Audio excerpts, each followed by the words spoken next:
ورحمة الله وبركاته. إن الحمد لله نحمده ونستعينه ونستغفره ونعوذ بالله من شرور أنفسنا ومن سيئات أعمالنا. من يهده الله فلا مضل له ومن يضلل فلا هادي له وأشهد أن لا إله إلا الله وحده لا شريك له وأشهد أن محمدا عبده ورسوله صلى الله تعالى عليه وعلى آله وصحبه وسلم تسليما كثيرا. أما بعد. মহান আল্লাহর সমস্ত প্রশংসা যে আল্লাহ রাব্বুল আলামিন আমাদেরকে তার মনোনীত দিন ইসলামের রাস্তা দেখিয়েছেন এবং সেই রাস্তা দেখানোর জন্য শেষ নবী প্রিয় নবী মুহাম্মদুর রাসূলুল্লাহ সাল্লাল্লাহু আলাইহি সাল্লামকে সারা বিশ্বের সমস্ত মানুষ জিনের জন্য রসূল করে প্রেরণ করেছেন। তার মাধ্যমে কত মানুষ দিশেহারা যারা ছিল রাস্তা পেয়েছে, পাচ্ছে, আর পেতে থাকবে। মাধ্যম আল্লাহ রাব্বুল আলামিনের রহমতের পরে রাসূলুল্লাহ সাল্লাল্লাহু আলাইহি সাল্লাম। এজন্য তার জীবনী সম্পর্কে জ্ঞান অর্জন করা ফরজ, গুরুত্বপূর্ণ বিষয়। আপনি সেই রকমই মুসলিম হবেন যেমন ছিলেন রাসূলুল্লাহ সাল্লাল্লাহু আলাইহি সাল্লাম। তার আকীদা, বিশ্বাসে, তাওহীদ, ইবাদত বন্দেগীতে, আখলাক, চরিত্রে, চলাফেরায়, আচার আচরণে, জীবনের যে বিভিন্ন স্তরগুলি রয়েছে বা বিভিন্ন শ্রেণীর মানুষ রয়েছে তাদের সাথে চলাফেরার ক্ষেত্রে, পারিবারিক জীবনে, সামাজিক জীবনে, সমাজের সাথে, মুসলিমদের সাথে, অমুসলিমদের সাথে, অর্থনীতির ক্ষেত্রে, রাষ্ট্রনীতির ক্ষেত্রে, জীবনের প্রতিটি ক্ষেত্রে আপনি সিরাতুন নবী সাল্লাল্লাহু আলাইহি ওয়াসাল্লাম নবীর জীবনী যদি পড়েন, শোনেন, জ্ঞান অর্জন করেন, তাহলে আপনি অবশ্যই সঠিক রাস্তা পাবেন। লাকাদ কানা লাকুম ফি রাসূলিল্লাহি উসওয়াতুন হাসানা। নিশ্চয়ই নিঃসন্দেহে রাসূলুল্লাহ সাল্লাল্লাহু আলাইহি সাল্লামের মধ্যে রয়েছে তোমাদের জন্য উত্তম আদর্শ। যেই ব্যক্তি যত বেশি রাসূলুল্লাহ সাল্লাল্লাহু আলাইহি সাল্লামের আদর্শের কাছাকাছি হতে পারবে সে তত বেশি সফল। আমাদের ধারাবাহিক সিরাতুন নবীর আলোচনায় 1440 হিজরিতে মাঝামাঝির দিকে বা কয়েক মাস আগেই, বছরের শেষের দিকে আমরা শুরু করেছি। আজকে সপ্তম পর্ব, সিরাতুন নবীর পর্ব নম্বর 7। বিষয়বস্তু যা দিয়ে শুরু করব আর সেটাই নিয়ে হয়তো আলোচনা আজকে হয়তো সমাপ্ত করব, তা হচ্ছে বাইতুল্লাহর পুনর্নির্মাণ এবং এই ক্ষেত্রে যে কুরাইশদের মাঝে ঝগড়া, দ্বন্দ্ব সৃষ্টি হয়েছিল তার নিষ্পত্তি বা মীমাংসার ব্যবস্থা, বিচার সালিসের ব্যবস্থা। এই হচ্ছে একটি বিষয় নবী সাল্লাল্লাহু আলাইহি সাল্লামের জীবনের সাথে বা জীবনীর সাথে সম্পর্কিত, সেই নিয়ে আলোচনা করব। রাসূলুল্লাহ সাল্লাল্লাহু আলাইহি সাল্লামের বয়স যখন প্রায় 35, অর্থাৎ নবুয়ত প্রাপ্তির 5 বছর আগে, সেই সময় মক্কায় বিশাল একটি বন্যা আসে, বন্যায় প্লাবিত হয়। এর থেকে বোঝা গেল যে মক্কার মতো পাহাড়ি এলাকা তো বান বন্যা ইতিহাসে হয়েছে। তো আল্লাহ ইচ্ছা করলে যে কোনো জায়গাকে ডুবাতে পারে। যেখানে কোনো বর্ষা বৃষ্টি হয় না সেখানেও বান বন্যা হতে পারে। জি হ্যাঁ, এর বাস্তব প্রমাণ কয়েক বছর আগে জেদ্দার বন্যা আপনাদের জানা আছে, যাতে অনেক মানুষ বহে চলে গেছে, গাড়ি বহে চলে গেছে। তো আল্লাহ রাব্বুল আলামিন মানুষকে পরীক্ষা করার জন্য অথবা মানুষকে সতর্ক সাবধান করার জন্য, ফেরানোর জন্য ভুল পথ থেকে, এইরকমভাবে কিছু আসমানি, জমিনি বা বিভিন্ন রকমের আযাব, শাস্তি পাঠিয়ে থাকেন। কয়েকটি উদ্দেশ্য থাকে। ভালো মানুষদের পরীক্ষা করেন, আর যারা পাপী আর অধিকাংশ মানুষই বিভিন্ন পাপে জড়িয়ে রয়েছে তাদের জন্য সতর্কীকরণ, তাদের জন্য সাবধান করে দেওয়া, সতর্ক করে দেওয়া, শাস্তির সংকেত যে এই তো ছোট শাস্তি, বড় শাস্তি তো আছেই, সুতরাং এখনই সাবধান হয়ে সংশোধন করে না ফিরে আসো। আজকে মুসলিম উম্মার উপর যে বালা মুসিবতগুলি সারা বিশ্বে চলছে, এগুলি সেটারই একটা অংশ।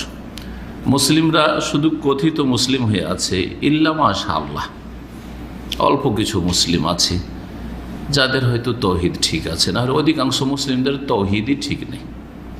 আল্লাহ আহাদ লা ইলাহা ইল্লাল্লাহ ঠিক নেই। মুহাম্মদুর রাসূলুল্লাহ মুখে বলে সাল্লাল্লাহু আলাইহি ওয়াসাল্লাম, কিন্তু কোনো সম্পর্ক নেই এই বাক্যের সাথে তাদের বাস্তব জীবনের।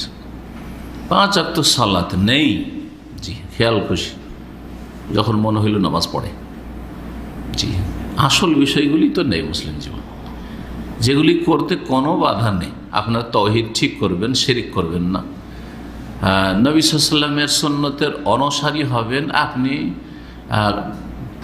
বিদআতি ধর্মকর্ম করবেন না, বিনা দলিলে অন্ধভাবে ধর্মকর্ম করবেন না, এটাতে কোনো জালেম শক্তি বাধা দেবে না। আজকাল পৃথিবীতে কোনো কাফের শক্তিও নেই যে শক্তি বলছে যে তোরাকে সুন্নতের তরিকে চলতে দেবো না, কিন্তু মুসলিমদের মধ্যে এক সেই লোকেরা শত্রু আছে। তো এ হচ্ছে মুসলিমদের অবস্থা। আর বাকি তো ইবাদত বন্দেগীর ক্ষেত্রে আর তারপরে আখলাক চরিত্রের ক্ষেত্রে আপনি আশ্চর্য হবেন মুসলিমদের অবস্থা নিয়ে একটু চিন্তা করলে, যে মুসলিমরা সমস্ত পাপে জড়িয়ে আছে। হারাম খাওয়া থেকে শুরু করে, হারাম উপার্জন থেকে শুরু করে, হারাম দেখা, হারাম শোনা, হারাম জীবনযাপন, ইসলাম থেকে অনেক দূরে চলে গিয়ে অমুসলিমদের মতো জীবনযাপন, জি হ্যাঁ, বা পাশবিক জীবনযাপন। শুধু টার্গেট হচ্ছে খাওয়া দাওয়া আর যৌন চাহিদা পূরণ করা, যেটা পশুর চরিত্র। পশুকে আল্লাহ ওই জন্য সৃষ্টি করেছেন। এই যদি মুসলিমদের অবস্থা হয় তো দুর্দশার কি শেষ থাকবে? আর সেটাই হচ্ছে। এখনও মুসলিমদের ফিরে আসা উচিত, জ্ঞানচক্ষু খোলা উচিত, সতর্ক সাবধান হওয়া উচিত। বারবার এই কথাটি বলছে, আল্লাহ যেন আমাকে, আপনাদেরকে আর যারা আল্লাহর দিনকে ভালোবাসেন এবং দিন পালনের চেষ্টা করেন তাদেরকে প্রথম সংশোধন করার চেষ্টা করার তৌফিক দান করেন, বা সংশোধনের তৌফিক দান করেন। কারণ যাদের অন্তরে ভয় আছে তাদের ভুলগুলি সংশোধন হওয়া সহজ। আপনাদের অন্তরে আল্লাহর ভয় আছে, তারপরেও বিভিন্ন ক্ষেত্রে যে বাঁকা চলছেন বা বিভিন্ন ক্ষেত্রে আপনার মধ্যে ভেজাল আছে, এই ভেজাল মুক্ত হওয়াটা অনেকটাই সহজ। কারণ আল্লাহকে ভালোবাসেন, পরকাল সম্পর্কে চিন্তাশীল, রাসূলকে ভালোবাসেন, দিন ইসলামকে ভালোবাসেন, কোরআন হাদিসকে ভালোবাসেন, সুতরাং সংশোধন করেন। আর তারপরে আল্লাহ যেন বাকি যেগুলি পাপিষ্ট মুসলিম, বিদআতি মুসলিম, শিরকে লিপ্ত মুসলিম, আল্লাহ সবাইকে সংশোধন হওয়ার তৌফিক দান করেন। আর জালেমদের অনিষ্ট থেকে, জালেমদের জুলুম থেকে মুসলিম জাতির উম্মার হেফাজত করেন। তখনই মুসলিম উম্মা জালেমদের জুলুম থেকে বাঁচতে পারবে যখন তারা আল্লাহর দিনের দিকে ফিরে আসবে। এই কথা কোরআনে কারীমে বারবার করে বলা হয়েছে। কোরআনের তরজমাটাও পড়ে তো স্পষ্ট বুঝতে পারবেন। ফিরে আসুন, আল্লাহ ফিরে আসবেন রহমত নিয়ে।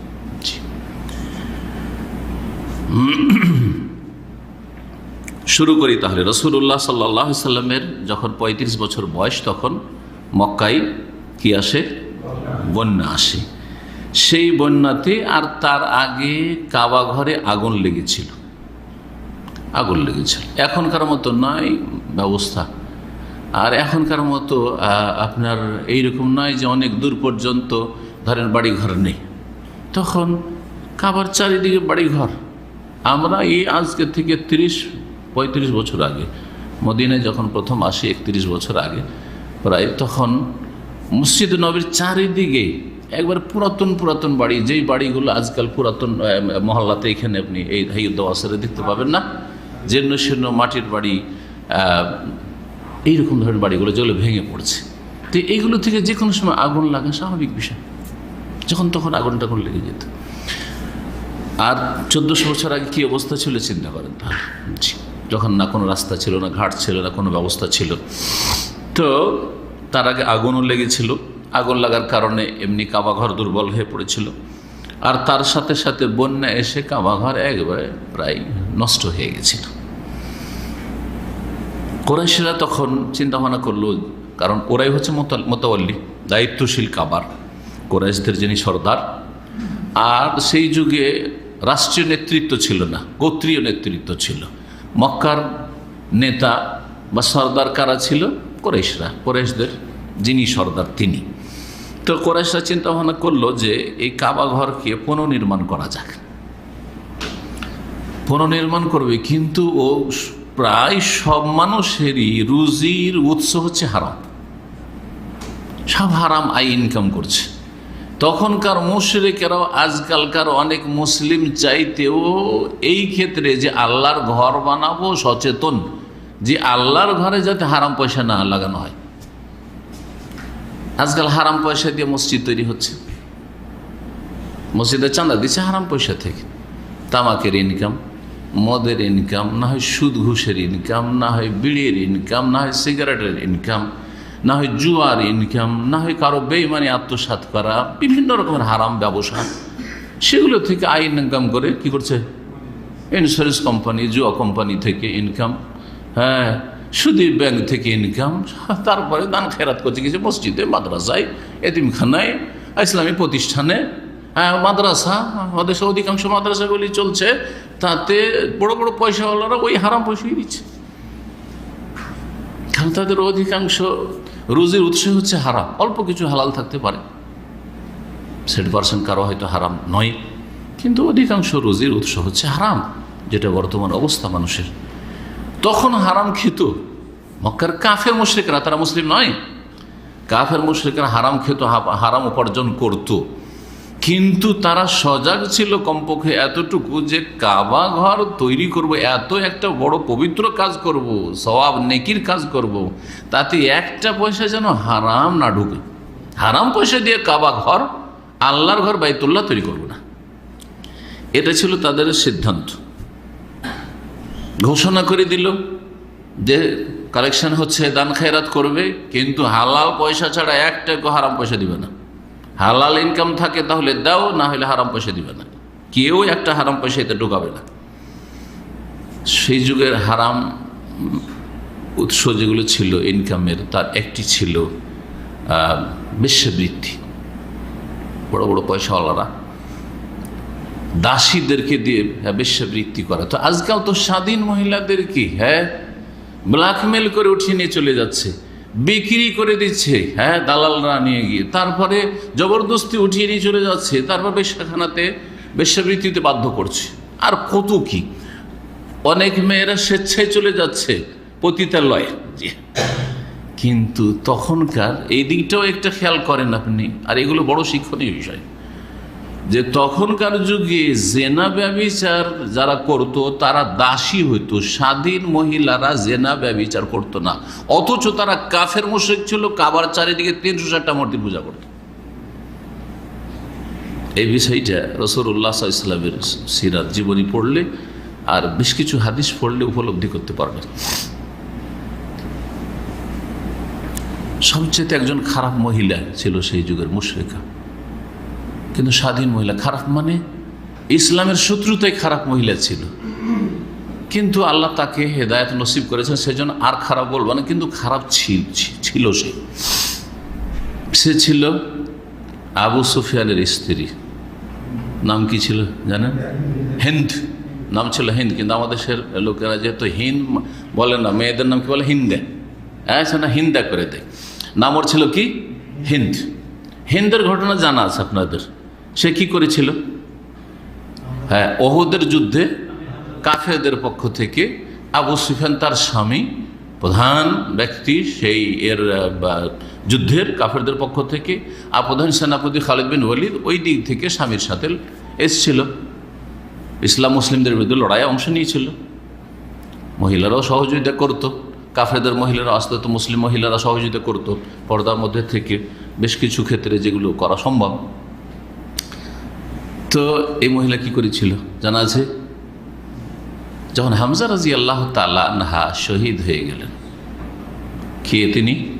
রাসূলুল্লাহ সাল্লাল্লাহু আলাইহি ওয়াসাল্লামের চাচা আসাদুল্লাহ, আল্লাহর সিংহ যাকে বলা হয়েছে, আল্লাহর সিংহ শহীদ হয়ে গেলেন। তখন তার বক্ষ চিরে কলিজা বের করে সে মালা বানিয়েছিল, কলিজা কেটে কেটে। কত তাহলে নিষ্ঠুর মহিলা ছিল, কত কট্টর শত্রু ছিল ইসলাম আর মুসলিমদের, চিন্তা করেন। এই ক্ষেত্রে আরও বর্ণনা করা হয়েছে যে সে কলিজাকে চিবাবার চেষ্টা করেছিল, কিন্তু এই রেওয়ায়েতগুলি সহিহ নয়, এটা অনেক গবেষকরা বলেছেন, সেজন্য সেটা বললাম না, সতর্কী করার জন্য বললাম যে এগুলো কথা কোনো কোনো সিরাতুন নবীর কিতাবে আছে। তো যাই হোক, এই মহিলাকে আল্লাহ পরে তৌফিক দিলেন, পরবর্তীকালে ইসলাম গ্রহণ করলেন। এই মহিলা যখন ইসলাম গ্রহণ করলেন, নবী সাল্লাল্লাহু আলাইহি সাল্লাম মহিলাদের থেকে বায়াত নিতেন, মানে শপথ নিতেন, অঙ্গীকার, পর্দার আড়াল থেকে, স্পর্শ না করে। আর পুরুষরা হাতে হাত রেখে বায়াত করত, শপথ করত, ইসলাম গ্রহণের বায়াত। এটা পীর মুরিদের বায়াত নয়। এই বায়াত থেকে পীর মুরিদের বায়াত করবে, দলের বায়াত করবে, এর অবকাশ নেই, সেগুলি বিদআত। কথা বুঝতে পেরেছেন না? তো পীরদের যে বায়াত আছে, হাতে হাত দিয়ে হোক, অথবা পাগড়িতে হাত দিয়ে পাগড়ি ধরে বা গামছা ধরে হোক, চাদর ধরে হোক, অথবা যে চাদরটা ধরতে পেরেছে তার পিঠে হাত দিয়ে হোক, এইসব বায়াতগুলি আছে আমাদের দেশের সুফিদের, পীরদের বায়াত। এগুলি সব ভণ্ডামি, বেদাতি বায়াত, অন ইসলামিক বায়াত। এইসব বায়াত ইসলামে নেই। তখন রাসূলুল্লাহ সাল্লাল্লাহু আলাইহি ওয়াসাল্লামের পরে আবু বকর, ওমর, ওসমান খেলাফতির বায়াত করেছেন, তাছাড়া অন্য কোনো বায়াত নেই। বড় বড় সাহাবীরা ছিলেন, কিন্তু যিনি খলিফা ছিলেন না, উনি বায়াত নিতেন না। যে কারণ সেই যুগে যদি কেউ বায়াত নিতেন তো আলী রাদিয়াল্লাহু তাআলা নিতেন, কারণ নবী সাল্লাল্লাহু আলাইহি ওয়াসাল্লামের নিকট আত্মীয়। কিন্তু খলিফা হওয়ার সময় শুধু বায়াত নেই, অন্য সময় নেই। খলিফার বায়াত আছে। মুসলিম দেশের রাষ্ট্রনায়ক, সে যদি গুনাহগারও হয়, ফাসিক হয়, কিন্তু মুসলিম, সে বায়াত নিতে পারে। কিন্তু কোনো আলেম বায়াত নেবে, আমি বায়াত নেব আপনাদের সাথে, এটা জায়েজ নয়। সে পীর মুরিদের নয় বায়াত হোক, অথবা আর কোনো নাম দিয়ে হোক না কেন। সুতরাং এগুলি যেগুলি চলছে সেগুলি ইসলাম বহির্ভূত কাজ, বিদাতি কাজ। কি বলছিলাম? রাসূলুল্লাহ সাল্লাল্লাহু আলাইহি ওয়াসাল্লাম যে বায়াত নিতেন, সূরা মুমতাহানা তো রয়েছে, তাতে রয়েছে শিরক করবে না, হ্যাঁ, আর কি করবে না, চুরি করবে না, ব্যভিচার করবে না, ওয়ালা তাজনু, জিনা করবে না, ইত্যাদি। এইভাবে এইগুলো বায়াত নিতেন। আল্লাহর ইবাদতবন্দি করবে, ভালো কাজের ক্ষেত্রে নাফরমানি করবে না, স্বামীর বা মুসলিম শাসকের, ইত্যাদি। তো এইসব কথা যে রয়েছে, তার মধ্যে যখন রাসূলুল্লাহ সাল্লাল্লাহু আলাইহি ওয়াসাল্লাম বললেন যে বায়াত নাও, বায়াত নাও যে তুমি জিনা করবে না, ওয়ালা তাজনু, তখন অবাক হয়েছিল ওই মহিলা, অবাক হয়েছিল। আর জিজ্ঞাসা করেছিল, আওয়া তাজনিল হুররা, তো স্বাধীন মহিলা কোনোদিন জেনা করতে পারে? স্বাধীন মহিলা কোনোদিন জেনা করতে পারে? স্বাধীন মহিলা মানে আজকাল সব মহিলা কিন্তু স্বাধীন। আজকাল ওই দাস প্রথা নেই, দাসের প্রথা নেই। দাসীরা, দাসী যাদেরকে বিক্রি করা হয় পণ্যের মতো, হ্যাঁ, যেমন বইপত্র বিক্রি হচ্ছে, খাদ্যদ্রব্য বিক্রি হচ্ছে, ডাল চাল ধান গম পাট বিক্রি হচ্ছে, ওই রকম, হ্যাঁ, কেনা বেচা হইতো দাসীর। তো ওরা যেহেতু সমাজের নিচু শ্রেণীর হইতো, সেই জন্য তারা এইসব নোংরা কাজে লিপ্ত হইতো, জেনায় লিপ্ত হইতো, অথবা তাদেরকে দিয়ে জেনা করাইতো পুঁজিপতিরা, সমাজপতিরা। একটা ইনকাম সোর্স ছিল ওটা। কাফের, আবু সুফিয়ানও কাফের সেই সময়, তার স্ত্রীও কাফের, জীবনও কোনোদিন জেনা করেনি। অবাক লেগেছে তাকে, না হইলে চুপ থাকতো। যে জাহিলিয়াতের যুগে, শিরক কুফরি যুগে তো জেনাতে লিপ্ত হয়েছি, ঠিক না? এখন ইসলাম গ্রহণ করেছে, আর জেনা করবো না। কিন্তু বলছে আওয়া তাজনিল হুররা, কি বলেন ইয়া রাসূলুল্লাহ, আমি ইসলাম গ্রহণ করছি, ঠিক আছে, কিন্তু এটা জানি না যে কোনো স্বাধীন মহিলা অমুসলিম হইলেও, কাফের হইলেও জেনা করে। আর আজকাল বড় বড় ধনীর ঘরে, বড় বড় সম্ভ্রান্ত ঘরের, বড় বড় দাড়িওয়ালার ঘরের, বড় বড় পরেশগারদের ঘরের সহশিক্ষার্থী স্কুল, কলেজ, ইউনিভার্সিটি যাচ্ছে, আর প্রাইমারি স্কুল থেকে প্রেম করা শুরু করছে। হাই স্কুলে গিয়ে তো পুরাপুরি প্রেম শুরু হয়ে যাচ্ছে। আর তারপরে কলেজে গেলে তো বলতে হবে না, ইল্লা মাশাআল্লাহ, যদি আল্লাহ কাউকে বাঁচায় তাহলে, না হলে একবারে বিষাক্ত পরিবেশ। ভালো করে খোঁজ নিয়ে দেখেন, জি, ভালো করে খোঁজ নিয়ে দেখেন। আমরা যেই সময় প্রাইমারি পড়েছি, তখন কত সাল ছিল জানেন? তখন জিয়াউর রহমান সাহেবের যুগ বা তার আগের যুগ ছিল, তার আগের যুগ বাংলাদেশের। হ্যাঁ হ্যাঁ, ৮০-র অনেক আগে, ৮০-তে তো একটু বড় হয়ে গেছে, তারও আগে ছিল। সেটা ছিল আপনার ৭৬ থেকে ৮০ কাছাকাছি, এই সময়গুলি। সেই সময়ে প্রাইমারিতে ওই চিঠি লেখা শুরু হয়েছে। এটা ছেলে ক্লাস 2-3 পর্যন্ত জানতো না, কিন্তু ক্লাস 4-এর ছেলেরা চিঠি লিখছে। হ্যাঁ, যুবক যুবতীকে, একটু যুবতী হইতে গেছে, চিঠি লিখছে, প্রেমের চিঠি লিখছে। আজকাল তার চিঠি লেখার দরকার নেই। হ্যাঁ, স্মার্টফোন তো আছেই, ফেসবুক তো আছেই, হ্যাঁ, মেসেঞ্জার তো আছেই, চ্যাটিং তো চলছে। আউযুবিল্লাহ, আউযুবিল্লাহ। এগুলো জেনা না? জেনার রাস্তা খুলে গেছে। কি যে অবস্থা! আল্লাহু আকবার। এই জন্য মেয়েদের হাতে যতক্ষণ বিয়ে না হয়েছে মোবাইল তুলে দিবেন না, এটা আমার উপদেশ। যতক্ষণ বিয়ে না হয়েছে ওইভাবে স্বাধীনভাবে মোবাইল তুলে দেবেন না। মায়ের মোবাইল ইউজ করুক, বাপের করুক, হ্যাঁ মায়ের করুক, সমস্যা নেই। আর কথা বললে সামনে কথা বলুক, যেমন টেলিফোন আসলো দৌড় দিয়ে ঘরে ঢুকে গেল, অসুবিধা নেই, একটু প্রাইভেটে কথা বলছে। আরে এটাই ফেতনার কারণ। কেন প্রাইভেটে কথা বলবে? কিসের প্রাইভেট? হ্যাঁ প্রাইভেসি আছে, কেন প্রাইভেটে আপনার মেয়ে কথা বলবে? আপনার ওয়াইফের সামনে কথা বলতে পারবে না? হ্যাঁ ভাই বোনের সামনে কথা বলবেন না? দাল মে কালা হে, কথা বুঝতে পারছেন? এইভাবে ফেতনায় লিপ্ত হয়। কথা লম্বা করছি না, যদিও লম্বা হয়ে গেল। কি বলছিলাম যে কাফের মুশরিকদের জামানায় মক্কায় বা আরবে স্বাধীন মহিলারা, আর আজকাল সব মহিলারা স্বাধীন, কারণ দাস প্রথা নেই, উঠে গেছে। যুগের আবর্তন বিবর্তনে কি হয়েছে? উঠে গেছে। পৃথিবীতে কোথাও দাস প্রথা নেই আর। তো তারাও জেনা করতো না। তাহলে জেনা কাদের পেশা ছিল? ব্যভিচার দাসীদের পেশা ছিল, দাসদের পেশা ছিল, নিচু শ্রেণীর মানুষ যারা সমাজে ছিল তাদের।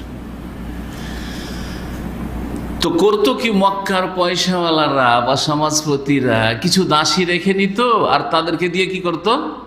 বেশ্যাবৃত্তি করাইতো। বেশ্যাখানা খুলে দেশে একটা পতাকা ঝুলিয়ে দিত, আর তারপরে ওখানে লোকজন আসতো। যেমন বেশ্যাখানাতে আজকাল লাইসেন্স হচ্ছে, সেই যুগে তো লাইসেন্স দরকার নেই, এটা পতাকা দেখলে বুঝতে পারতো যে হ্যাঁ এটা হচ্ছে বেশ্যাখানা। তো বেশ্যাবৃত্তি করে কেউ যদি ইনকাম করে থাকে বা বেশ্যাখানার ব্যবসা করে, তো খবরদার এই কাবা নির্মাণে যেন ওই পয়সা দান না করে। ওয়ালা বাইরে বা কেউ যদি সুদ খেয়ে থাকে, সুদ খাওয়ার চর্চা খুব বেশি ছিল। রাসূলুল্লাহ সাল্লাল্লাহু আলাইহি ওয়াসাল্লামের যে চাচা আব্বাস রাদিয়াল্লাহু তাআলা আনহু জাহিলিয়াতের যুগে একজন সুদখোর বড় ব্যবসায়ী ছিলেন। যখন ইসলাম কবুল করলেন আর সুদ হারাম করা হইল, রাসূলুল্লাহ ঘোষণা করলেন, এবং তখন পর্যন্ত সুদি কারবার ব্যবসা চলছিল চাচার। নবী সাল্লাল্লাহু আলাইহি ওয়াসাল্লাম বললেন যে আল্লাহ সুদকে হারাম করেছেন, আর যাদের এখন পর্যন্ত সুদি কোনো কারবার কারো সাথে লেনদেন আছে, সেটা আজকে থেকে আমার পায়ের তলায় রেখে দিয়ে ধরিষ্যাৎ করলাম, আর সুদি চুক্তি থাকলেও নিতে পারবে না, কারণ হারাম করে দেওয়া হয়েছে। আর সর্বপ্রথম যেই সুদি যে আদান প্রদান আছে, লেনদেন আছে, সেটাকে পায়ের তলায় আমি রাখলাম, সেটা হচ্ছে রেবাল আব্বাস, আমার চাচা আব্বাসের সুদ। আমার চাচা আর সুদ নিতে পারবে না, যতই সুদের কারবার থাক না কেন, আগে থেকে চুক্তি করা আছে, টাকা দেওয়া আছে সুদের ওপর। তাহলে বোঝা গেল যে সুদের ওপর যদি কাউকে টাকা দিয়ে থাকেন, আপনার অজ্ঞতার যুগে, মূর্খতার যুগে, আপনার পাপের যুগে, যখন আপনি পাপিষ্ট ছিলেন, হেদায়েত হয়েছেন, যাক আগে থেকে গেল তো চুক্তি হয়ে গেছে, নিয়ে নিন না, হারাম। ওয়াইন তুবতুম ফালাকুম রুউসু আমওয়ালিকুম, যদি তোমরা তওবা করো তো তওবা হচ্ছে যে আসল পুঁজিটা ফেরত নাও। লা তাযলিমুনা ওয়ালা তুযলামুন, জুলুম করতে পারবে না তুমি, এক পয়সা বেশি নিতে পারবে না। ওয়ালা তুযলামুন, আর তুমিও জুলমের শিকার হবে না। এটা নয় যে আসল পুঁজিটাই দিচ্ছে না, টাল বাহানা করছে, ওটাও চলবে না, আসল পুঁজি ফেরত দিক। যাই হোক, সুদের টাকা যেন না লাগে, কারো বেইমানি করা, আত্মসাৎ করা টাকা যদি থাকে, তো সেই টাকা পয়সা ইনকাম যেন কাবা ঘরে না লাগানো হয়। কথা তো হয়ে গেল, আর চাঁদা হইল, কিন্তু এই চাঁদার পয়সা দিয়ে কাবা অত বড় করে নির্মাণ করা সম্ভব হচ্ছে না, যত বড় কাবা ইব্রাহিম আলাইহিস সালামের ভিত্তিতে ছিল, তিনি যেভাবে তৈরি করেছিলেন। তখন তারা বাধ্য হয়ে কী করলেন, যে টাকা পয়সা নেই, সুতরাং কী করে দাও, ছোট করে দাও। যেমন আজকাল আপনি ঘরের প্ল্যান তৈরি করছেন আপনার পুঁজি হিসাবে, যে আমার এত টাকা আছে, এত টাকা দিয়ে আমি বিল্ডিং তৈরি করতে পারবো, সুতরাং যাই জমি জায়গা বেশি থাকলেও আমি এতটা রুম করব বা এত তলা করবো, এর বেশি করবো না। কথা ঠিক না? কিন্তু যার পয়সার শেষ নেই, তার প্ল্যানেরও শেষ নেই। জি, এখন আর একটি বিষয় আসলো সামনে, যে আল্লাহর ঘরকে ভাঙবে কে? এটা বড় বিপজ্জনক বিষয়। কেই সাহস করবে যে আল্লাহর ঘরকে ভাঙ? যদি জীর্ণ শীর্ণ আছে, ভেঙে পড়তে যাচ্ছে, কিন্তু এটাকে ভাঙবে কে? না ভাঙলে তো পুনর্নির্মাণ হচ্ছে না। যদি আল্লাহর আযাব নেমে আসে, কারণ ভয় লাগছে যে আবরাহার উপর আযাব এসছে, যে কাবা ভাঙতে এসেছিল, যদি আমাদের উপর আল্লাহর গজব নেমে আসে, তাহলে বোঝা গেল যে মক্কার মুশরিকদের আল্লাহর আযাবের কি ছিল? ভয় ছিল। তাহলে বোঝা গেল যে আল্লাহর আযাবের ভয় হইলেই শুধু মুসলিম হইতে পারবেন না, তার সাথে তার আগে কি লাগবে? তৌহিদ লাগবে, আল্লাহর একত্ব প্রতিষ্ঠা লাগবে, শিরক মুক্ত হওয়া লাগবে। শিরক মুক্ত না হয় কবর মাজারে সিজদাও করছেন, গস কুতুবে বিশ্বাসী, ওলিয়া আউলিয়া অসাধারণ ক্ষমতা রাখে, আর খুব আল্লাহর ভয়, খুব কান্না করছেন, মোনাজাত করছেন আরাফায় আর হজে এসে আর মক্কাতে, কোনো কাজে আসবে না, কোনো কাজে আসবে না, কোনো জাহান্নাম যেতে হবে, চিরকালের জন্য জাহান্নাম যেতে হবে। আগে ঠিক করতে হবে তৌহিদ। জি, এই অবস্থায় ওয়ালিদ বিন মুগীরা একজন বড় নেতা ছিল মক্কার। সে বলল, দেখো আমাদের কাবা ভাঙার উদ্দেশ্য তো আর আব্রাহার মতো না, অসৎ উদ্দেশ্য না। আমরা কি জন্য ভাঙছি? নির্মাণ করার জন্য, ভালো উদ্দেশ্য নিয়ে ভাঙছি। ইন্নাল্লাহ লা ইউহলিকুল মুসলিহিন, যারা সংস্কারকারী তাদেরকে আল্লাহ ধ্বংস করবেন না। যারা মুফসিদিন, যারা বিশৃঙ্খলা সৃষ্টিকারী, যারা বিপর্যয় সৃষ্টিকারী, যারা ফাসাদ করতে আসে, তাদেরকে আল্লাহ ধ্বংস করবেন। আব্রাহা ফাসাদ করতে এসেছিল। তারপরে এক একটা করে পাথর ভাঙা শুরু করলো, আর সবাই মিলে তখন ভাঙতে ভাঙতে একবারে কাবাকে ইব্রাহিম আলাইহিস সালামের যে বুনিয়াদ নিচে ছিল ওখান পর্যন্ত পৌঁছে দিল। তারপরে নিচে থেকে কিন্তু ইব্রাহিম আলাইহিস সালামের বুনিয়াদ আছে, নিচেটা ভাঙার দরকার নেই। জি হ্যাঁ, তারপর ওর উপর থেকে তখন দেয়াল উঠাতে শুরু করলো, বানাতে শুরু করলো। এই ক্ষেত্রে পরে অনেকগুলি বংশ আছে, অনেকগুলি গোত্র আছে মক্কায়, শুধু কুরাইশ বংশ না, অনেক বংশ বা গোত্র আছে। বিভিন্ন গোত্র দায়িত্ব নিয়েছে যে আমরা এতটা ওয়াল উঠাবো, আমরা এতটা উঠাবো, আমরা এতটা উঠাবো, এটা আমরা করব। এই কাবা ঘর নির্মাণ করতে গিয়ে যে মক্কার বড় বড় কুরাইশদের যারা শীর্ষস্থানীয় ব্যক্তি, নেতা, আশরাফ, সম্ভ্রান্ত ব্যক্তি, তারা নিজেরা পাথর কাঁধে করে বয়ে, যেমন ইট বয়ে বয়ে নিয়ে আসে রাজমিস্ত্রির যারা হেল্পার থাকে, হ্যাঁ, সাধারণ যারা সহযোগী থাকে রাজমিস্ত্রি, তারা ওই রকম ওরা নিজেরা কাঁধে করে কিনে আসতো, পাথর বয়ে নিয়ে আসতো। রাসূলুল্লাহ সাল্লাল্লাহু আলাইহি ওয়াসাল্লাম তার মধ্যে একজন ছিলেন। জি হ্যাঁ, তার চাচা আব্বাস একজন ছিলেন। এই চাচা ভাতিজা পাথর নিয়ে আসছেন আর এনে দিচ্ছেন, আর রাজমিস্ত্রি কি করছে? ওই পাথরগুলিকে দেয়ালে সেট করছে। এই প্রধান রাজমিস্ত্রি একজন ছিল রোম দেশের, রোমান। তার নাম সিরাতের কিতাবে বলা হয়েছে বাকুম। জি হ্যাঁ, আর রোমানরা খ্রিস্টান ছিল, আর এরা মক্কার লোকেরা কি ছিল? মুশরিক, পত্তলিক ছিল, মুশরিক। জি, বর্তমান হিন্দু বা বুদ্ধিস্টরা যেমন মুশরিক, আর খ্রিস্টানরা হচ্ছে আহলে কিতাব খ্রিস্টান, ওরাও শিরকে লিপ্ত, কিন্তু নাম হচ্ছে তাদের আহলে কিতাব খ্রিস্টান। যখন তারা হালাল পয়সা দিয়ে পুরো কাবা নির্মাণ করতে পারল না, তখন তারা 6 থেকে 7 হাত জায়গা কি করলো? কমিয়ে দিল। কাবা ঘর থেকে কি করলো? বের করে দিল, যে এটা কম করে দিই, কমিয়ে তো দিল। কিন্তু এই যে 6-7 হাত জায়গা ছাড়লাম, কেমন করে চিনবো যে এই জায়গাটুকুও ইব্রাহিম আলাইহিস সালামের কাবার অন্তর্ভুক্ত? এর জন্য করলো কি, একটা ছোট করে দেয়াল ওর ওখানে কি করলো? খাড়া করলো, ছোট করে দেয়াল খাড়া করলো, যেটা আপনারা এখন দেখছেন না? জি হ্যাঁ, এই দেয়ালটা কোন দিকে আছে যদি কেউ জিজ্ঞাসা করে, তাহলে কি বলবেন? উত্তর না দক্ষিণ না পূর্ব না পশ্চিম? হ্যাঁ, কিন্তু কোন দিকে? উত্তর দিকে, উত্তর দিকে, উত্তর দিকে আছে। জি হ্যাঁ,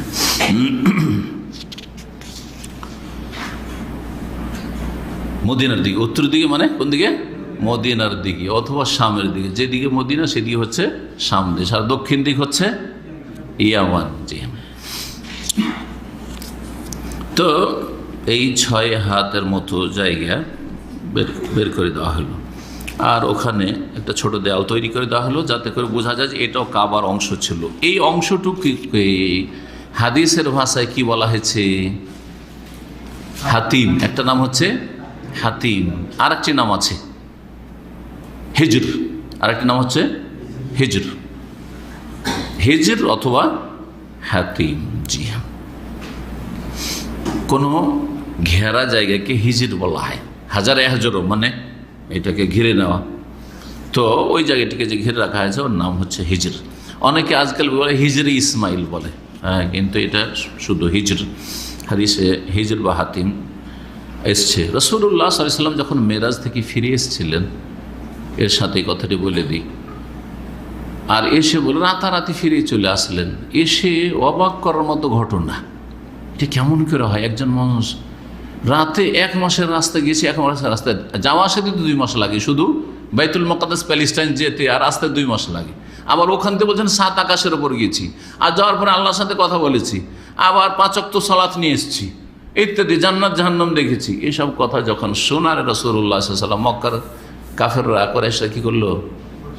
সেই হাদিসে কাযাবাতনি কুরাইশ, কুরাইশ বললো যে দেখো দেখো এই মুহাম্মদ কত বড় মিথ্যুক, মিথ্যা কথা বলছে, কত বড় মিথ্যুক। মিথ্যা কথার একটা সীমা থাকে, এইসব চর্চা করা শুরু করলো। আবু বকর সিদ্দিক রাদিয়াল্লাহু তাআলা বিশ্বাস করে নিলেন। ওর বলছে তুমি পাগল, ওর অন্ধ হয়ে গেছে, তুমি এই কথা বিশ্বাস করা যায় নাকি? প্রশ্ন করে, আচ্ছা ঠিক আছে, তুমি যে ঘুরে এসছো ওই থেকে, ফিলিস্তিন থেকে, আচ্ছা বলো তো বাইতুল মুকাদ্দাস মসজিদ আকসা আছে, মসজিদ আকসার কয়টা দরজা, কয়টা জানালা, আর দক্ষিণ পশ্চিম উত্তর পূর্ব এগুলোতে কোন দিকে কি আছে? নবী সাল্লাল্লাহু জিজ্ঞাসা করে ফেললো মক্কার কাফেররা। নবী সাল্লাল্লাহু বলছেন ফাকারব তো কুরবাতাল্লাম আকরব ইসলাহ কাত্ত, এমন আমি পেরেশান হয়ে গেলাম ওদের প্রশ্ন উত্তর না দিতে পেরে, যে জীবনে এত আমি মানসিক অশান্তিতে কোনোদিন ভোগিনি, কি জবাব দেব? জি হ্যাঁ, আপনি বলছেন এটা আবার জবাব দেওয়া গেল না নাকি? আমি 21 বছর এই ইসলামিক সেন্টারে, কথা বোঝা গেছে? যদি আমাকে জিজ্ঞেস করে ইসলামিক সেন্টারে কয়টা দরজা আছে, বলতে পারবো না। মসজিদের কয়টা দরজা তাও বলতে পারবো না। এই যে মসজিদে 3 ওয়াক্ত নামাজ পড়ছি কমপক্ষে মসজিদ, হ্যাঁ বলতে পারবো না। পারবেন? আপনারা পারবেন না। জি, জানাল্লাহ আরও অসম্ভব, তাই না? কারণ একজন মানুষ তার জীবনে যদি মূল্য বুঝে তো এইসব ফালতু কাজ করবে না, যে দরজা গনি 1 2 3, এই জানলা গনি কয়টা জানলা আছে, এগুলো কাজ করে বেড়াবো নাকি? আমার জীবনটা অনেক মূল্যবান, অনেক ভালো কাজ করার আছে, ঠিক না? তা নবী সাল্লাল্লাহু আলাইহি ওয়াসাল্লাম উত্তর দিতে পারলেন না। এরা তো হাসতে শুরু করলো যে দেখো দেখো দেখো দেখো। নবী সাল্লাল্লাহু আলাইহি ওয়াসাল্লাম ফাজাল্লাল্লাহু লি বাইতুল মাকদিসি, আল্লাহ আমার জন্য একবার ওপেন করে দিলেন, আলোকিত করে দিলেন, সামনে খুলে দিলেন বাইতুল মুকাদ্দাস। টিভির পর্দায় যেমন সারা দুনিয়া দেখছেন কোথায় কি হচ্ছে, হ্যাঁ কোথায় কোন আমেরিকার বন জঙ্গল জ্বলছে বর্তমান, ধরেন কাশ্মীরে কি হচ্ছে, তো অমুক জায়গায় কি হচ্ছে, সব দেখতে পাচ্ছেন না এখানে বসে বসে, হ্যাঁ টিভির পর্দায়। আল্লাহ 1400 বছর আগে নবী সাল্লাল্লাহু আলাইহি ওয়াসাল্লামকে টিভি দেখিয়ে দিয়েছেন, বাইতুল মুকাদ্দাসের টিভি মক্কাতে। কোন জায়গায়? বলছে ফাওয়াকাফতু ফিল হিজরি, এই হিজরে আমি দাঁড়াইলাম উত্তর দিকে, আর ওই দিকে সামদেশ ফিলিস্তিন, ওইখানে দাঁড়াইলাম। আর তারপরে ওই কুরাইশদেরকে ডাকলাম যে আসো, কি জিজ্ঞাসা করার আছে করো। যে দরজা কয়টা? বুঝি এতটা বাইতুল মুকাদ্দাস। জানালা কয়টা? এতটি। কোন দিকে কি আছে? এই আছে, সব বলে দিল। জি, তো এই হচ্ছে হিজরের কথা বলতে গিয়ে এই ঘটনাটি বললাম। কাবা ঘরের দেয়াল উপরে উঠছে ধীরে ধীরে, যখন হাজরে আসওয়াদের কাছাকাছি উঠলো, এখন হাজরে আসওয়াদকে রাখতে হবে এখানে, যে কালো পাথর, যেই পাথরকে আল্লাহ জান্নাত থেকে পাঠিয়েছেন, হাদিসে রয়েছে, যেই পাথর সাদা ছিল দুধের চাইতে বেশি, এটাও হাদিসে রয়েছে। ফাসাওয়াদাতহু খাতায়া আহলি শিরক, কিন্তু যুগের আবর্তন বিবর্তনে মুশরিকদের পাপ সেটাকে কালো করে দিয়েছে, কালো করে দিয়েছে। এটা হাদিস, কিন্তু মুশরিকদের পাপ খাতায়া বানি আদম উন্নয়ত হয়েছে, কিন্তু সেটা আসলে অন্য হাদিসে রয়েছে মুশরিকদের পাপ। কারণ মুশরিকদের পাপ মুসলিমদের পাপের চাইতে অনেক বেশি, তাদের শিরকের পাপ, কুফরির পাপ, আর তাদের কাছে না কোনো বাধা নিষেধ, না হালাল না হারাম, না একটু অন্তরে ভয়, ঠিক না? কিন্তু মুসলিম ফাসেক হইল, মেলা পাপ করছে কিন্তু সব পাপ করতে পারবে না। মুসলিম যদি সামান্য কিছু ঈমান থাকে তাহলে অনেক পাপে জড়িয়ে আছে, কিন্তু সব পাপ করা তার দ্বারা সম্ভব হবে না।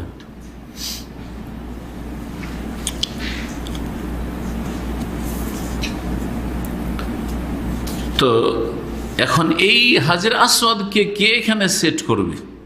সমস্ত নেতারা, আর প্রত্যেক গোত্রের নেতা, অনেকগুলি গোত্র, প্রত্যেক গোত্রের নেতা আছে, বলছে আমি রাখবো, বলছে আমি রাখবো, ঝগড়া শুরু হয়ে গেল। ঝগড়া এমন কি বলছে যে মারামারি আর খুনাখুনি হয়ে যাবে, এরকম অবস্থা।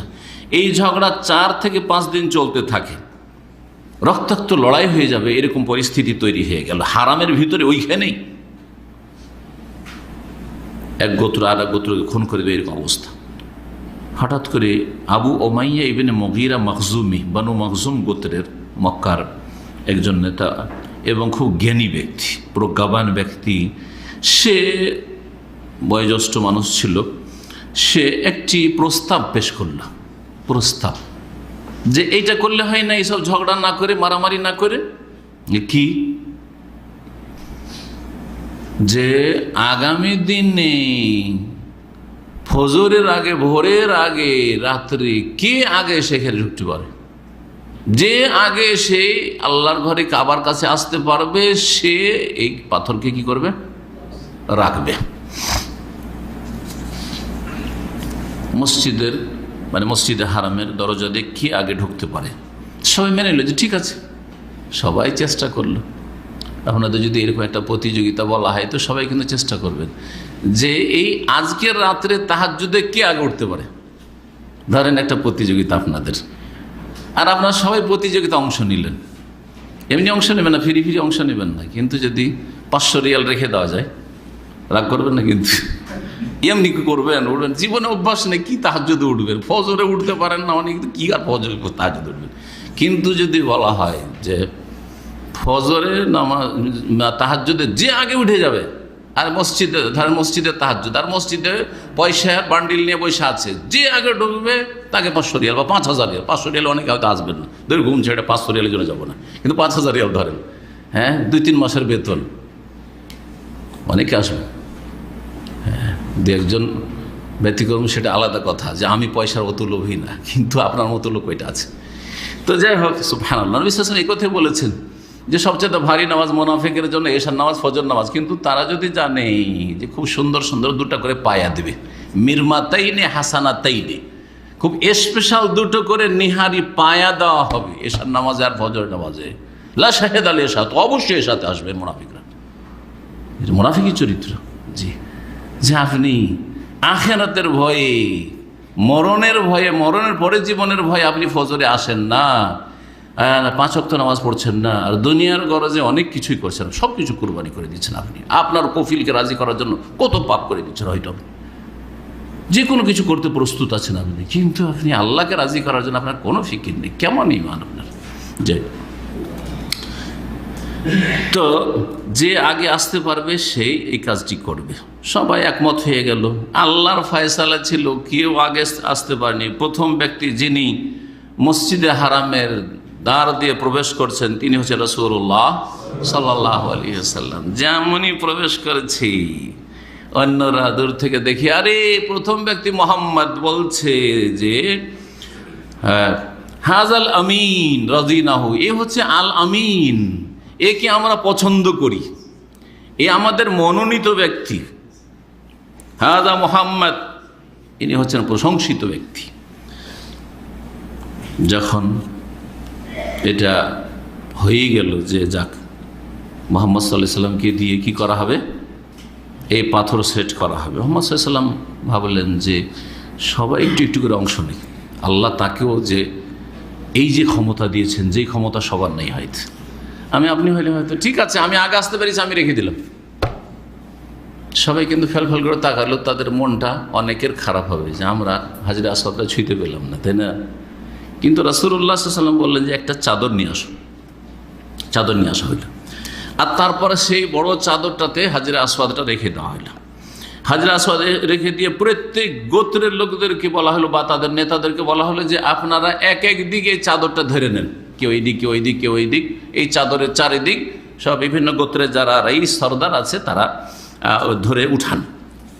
তারপরে যখন সেটাকে উঠালো, তখন রাসূলুল্লাহ সাল্লাল্লাহু আলাইহি ওয়াসাল্লাম সেই হাজরে আসওয়াদটিকে নিলেন, আর নিয়ে যেই জায়গাটিতে হাজরে আসওয়াদ আছে বা সেট করা, সেখানে সেট করে দিলেন। এইভাবে এই সমস্যার সমাধান হয়ে গেল, ঝগড়া বিবাদ মিটে গেল। জি, এই জন্য মীমাংসা করে দেওয়া, মানুষের ঝগড়া বিবাদ শেষ করে দেওয়া অত্যন্ত ফজিলতের কাজ, অত্যন্ত ফজিলতের কাজ। অনেক সময় না, বরং সবসময় নফল ইবাদত বন্দেগী চাইতে বেশি নাকি। অনেক সময় ফরজ ওয়াজিব কাজ ছেড়ে একটু দেরি হয়ে যাক, অথবা সেটা হয়তো করতে পারলাম না, পরে করলাম, মানুষের ঝগড়া বিবাদ যাতে লড়াই না হয়ে যায়, মারামারি না হয়ে যায়, হতাহত না হয়, সেটা অনেক বেশি গুরুত্বপূর্ণ। রাসূলুল্লাহ সাল্লাল্লাহু আলাইহি ওয়াসাল্লাম বিচার সালিসে গিয়েছেন, জোহরের নামাজ মসজিদ নববীতে আসতে পারেননি, ইমামতি করেছেন অন্য সাহাবী। জি, আব্দুর রহমান বিন আউফ। হাজরে আসওয়াদ যেটা সেট আছে, সেটা জমিন থেকে কতটা উপরে আপনাদের আইডিয়া তো হইতে পারে? হ্যাঁ হ্যাঁ, জি, বলছেন যারা সিরাত লিখেছেন তারা 1.5 মিটার, 1.5 মিটার উপরে, 1.5 মিটার। 1 মিটার মানে 40 ইঞ্চি, তাই না? 1.5 মিটার মানে তাহলে 60 ইঞ্চি। আর দরজা, দরজা আর একটু বেশি, 2 মিটার, দরজাকে 2 মিটার উঁচা করা হইল। ইব্রাহিম আলাইহিস সালামের যে কাবা ঘর ছিল, সেটা থেকে বেশ কিছু ক্ষেত্রে এই কাবাতে ভিন্নতা নিয়ে আসলো কুরাইশরা। একটা হচ্ছে যে ইব্রাহিম আলাইহিস সালামের কাবা বড় সড়ো ছিল, 6-7 হাত জায়গা কি করলো, কমিয়ে দিল, সেটা হিজর হাতিম হয়ে থেকে গেল। 1। 2 নম্বর, ইব্রাহিম আলাইহিস সালামের কাবা ঘরে 2টো দরজা ছিল, বাব শারকি, বাব গরবি। পূর্ব দিকে একটা দরজা যেটা এখন আছে, আর একটা হচ্ছে পশ্চিম দিকে দরজা যেটা বন্ধ করে দেওয়া হয়েছে। তৃতীয়, যে ইব্রাহিম আলাইহিস সালামের যে দরজা ছিল, সেই দরজাগুলি সরজমিনই ছিল, মাটিতে নিচেই ছিল, 2টোই দরজা, যে কোনো মানুষ সহজে প্রবেশ করতে পারত। কিন্তু এখন উঁচা করে দেওয়াতে আর উদ্দেশ্যই কুরাইশদের যে সবাইকে কাবার ভিতরে ঢুকতে দেব না, আমরা মুতাওয়াল্লিরা, দায়িত্বশীলরা, সর্দার যে থাকবে কাবার, সে যাকে ইচ্ছা ঢুকাবে, যাকে ইচ্ছা ঢুকাবে না। যেমন পরবর্তীকালে হয়েছে, যখন খোলার ইচ্ছা হয় তখন খোলা হয়, ওই সময় যে থাকলো ঢুকে গেল, কিন্তু সবাই তো ঢুকতে পারে না, তাই না? 2টো দরজা থাকাতে হয়তো কি একটা দরজা দিয়ে মানুষ ঢুকছে, আর এক দরজা দিয়ে বেরিয়ে যাচ্ছে, সহজ। হ্যাঁ, যে প্রবেশ দ্বার আলাদা আর নিকাশ দ্বার আলাদা, কিন্তু একটাই দরজা হইলে ওইভাবে লোকজন ঢোকা সম্ভব নয়। আর একটা পার্থক্য, হ্যাঁ, আর একটা পার্থক্য হচ্ছে উঁচার ক্ষেত্রেও পার্থক্য ছিল, যেটা হয়তো আসবে। আর একটা পার্থক্য, কতগুলি পার্থক্য বললাম, আর একটা পার্থক্য হচ্ছে যে বর্তমানে কয়টি স্তম্ভ আছে বলতে পারেন, পিলার কয়টি আছে কাবার ভিতরে? দেখছেন, কাবা ঘর সম্পর্কে আপনারা জানছেন না? হ্যাঁ, 6টা, 3টে 6টা, 3টে 6টা আছে। ইব্রাহিম আলাইহিস সালামের বুনিয়াদে কোনো পিলার ছিল না, ছিল না। আসেন এখন লেখক যেগুলি বলেছেন সেগুলি বলি। আমি বেশ কিছু গুছিয়ে একটু বলে দিলাম।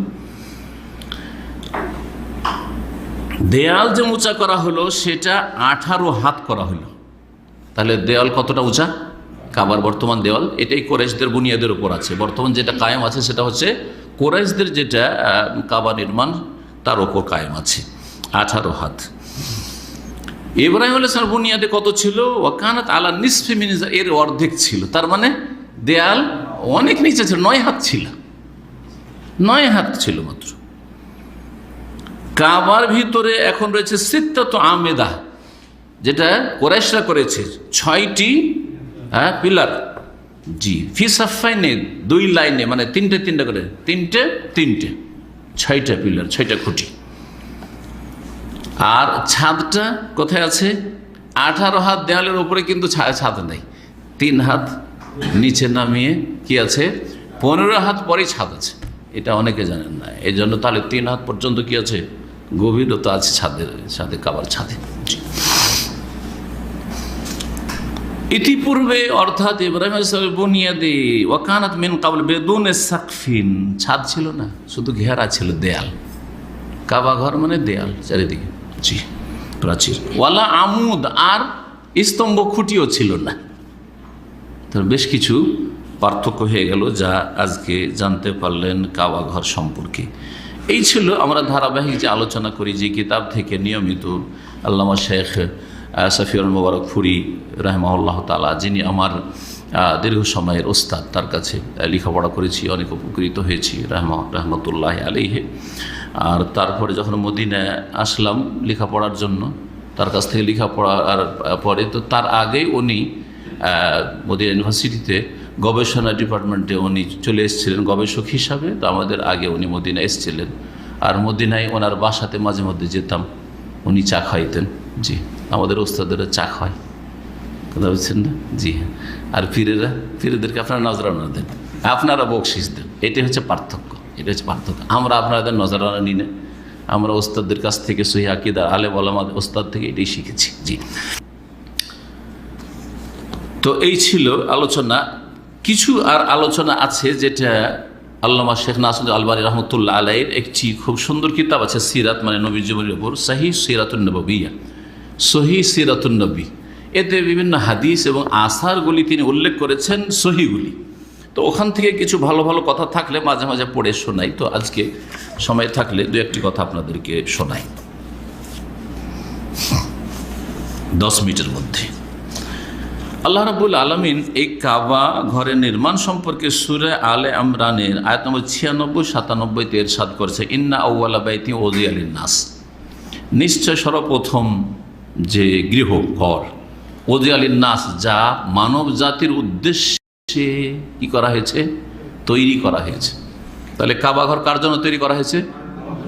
সমস্ত বিশ্বের মানুষের জন্য। আল্লাহ বলছেন লিন-নাস, সবার অধিকার আছে, সবার অধিকার আছে। তাহলে অমুসলিম আসে না কেন? বাস একটা পাসপোর্ট লাগবে, একটা ভিসা লাগবে, সেটা হচ্ছে লা ইলাহা ইল্লাল্লাহ শাহাদাত দাও আর মুহাম্মদুর রাসূলুল্লাহ শাহাদাত দাও। সহজ, সহজ। এক্ষুনি এই ভিসা হাসিল করে নি, তাহলে চলে আসো, কোনো অসুবিধা নেই। কারণ অনেক অমুসলিমরা বা অনেক মুনাফিকরা এই আপত্তি তুললে যে মক্কায় অমুসলিম কেন প্রবেশ করা নিষেধ। আমি বলবো যে আপনাদের দেশগুলিতে বিনা ভিসাতে প্রবেশ কেন নিষেধ? মুসলিম দেশে মুসলিমের জন্য প্রবেশ করতে ভিসা লাগে, না হলে ঢুকতে দেবেন না। দেবেন? অবৈধ আপনি, তাই না?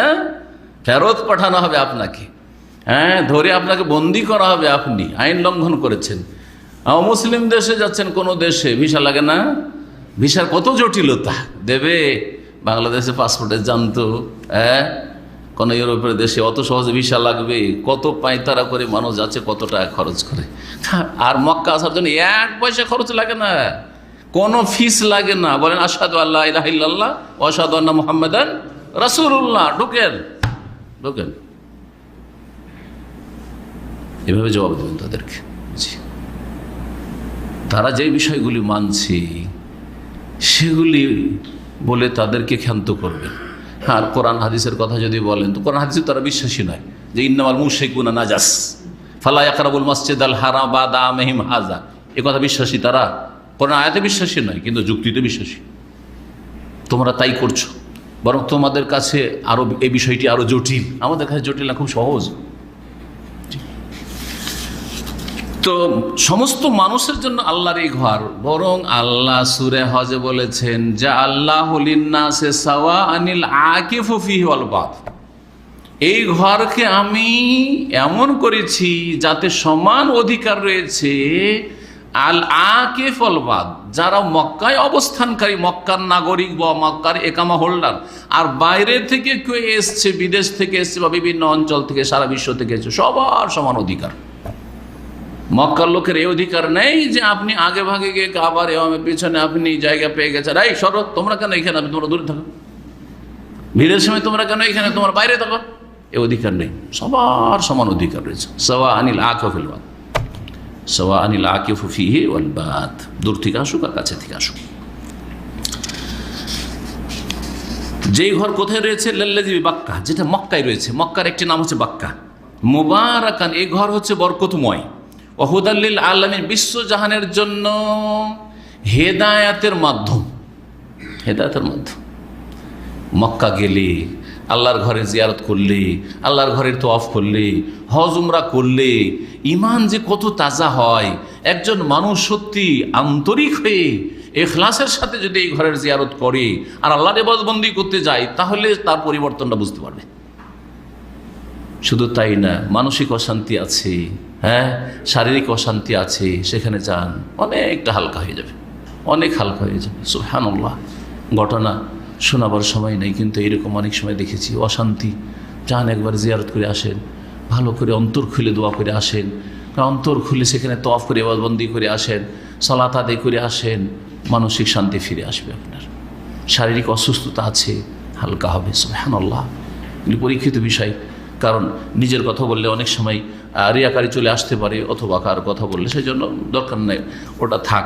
কিন্তু এটা পরীক্ষিত জিনিস। আপনার মানসিক শান্তির জন্য, শারীরিক শান্তির জন্য, রোগের অশান্তি রয়েছে শারীরিক, আপনি যান, আল্লাহ রাব্বুল আলামিন অবশ্যই আপনার রহম করবেন। কিন্তু অন্তরটাই খুলুসিয়াত লাগবে, খালিস দিল থেকে যেতে হবে, ধোঁকাবাজ হয়ে গেলে হবে না। মক্কায় যাচ্ছেন তখন বড়ই আপনি মুসল্লি, আর খুব দোয়া করছেন কান্নাকাটি করে, আর এখানে দাম্মাম ফিরে এসে বা বাড়ি ফিরে এসে ফজর নেই, হারাম খাচ্ছেন, পাপে ডুবে যাচ্ছেন, পাপ দেখছেন, অশ্লীলতা ছড়াচ্ছেন আপনি। না না না না, অন্তরটাকে সাফ করেন। অন্তর যখন পাক করবেন তখন আল্লাহ রাব্বুল আলামিন জীবনে শান্তি দান করবেন। তো আল্লাহ কি বলছেন? হুদাল্লিল আলামিন, বিশ্বজানের জন্য এতে হেদায়েত রয়েছে। ফিহি আয়াতুম বাইয়িনাত, মক্কার এই ঘরে কি রয়েছে? অনেক নিদর্শনাবলী রয়েছে, অনেক নিদর্শনাবলী রয়েছে, মানে আল্লাহকে চেনার অনেক উপায় রয়েছে, অনেক বিষয় রয়েছে যেগুলি থেকে আপনি আল্লাহকে চিনতে পারবেন। তারপরে ইসলামের ইতিহাসের প্রাচীন ঘটনা আপনার স্মরণে আসবে, হাজারের ঘটনা, ইসমাইলের ঘটনা, জমজমের ঘটনা, কি করে জমজম কূপ তৈরি হলো, সাফা মারোয়ার মাঝখানে যে আমরা সাই করছি, সাফাতে কী হয়েছিল আর মারোয়াতে কী হয়েছিল, এই দুইয়ের মাঝে আমরা ওই মাঝখানে গিয়ে একটু দৌড় দিই কেন, ইত্যাদি। সুবহানাল্লাহ, জামরাতে পাথর মারি কেন? আয়াতুম বাইয়িনাত। ও মাকাম ইব্রাহিম, তার মধ্যে একটি মাকাম ইব্রাহিম আছে, যে পাথরে পা রেখে ইব্রাহিম আলাইহিস সালাম কি করছিলেন?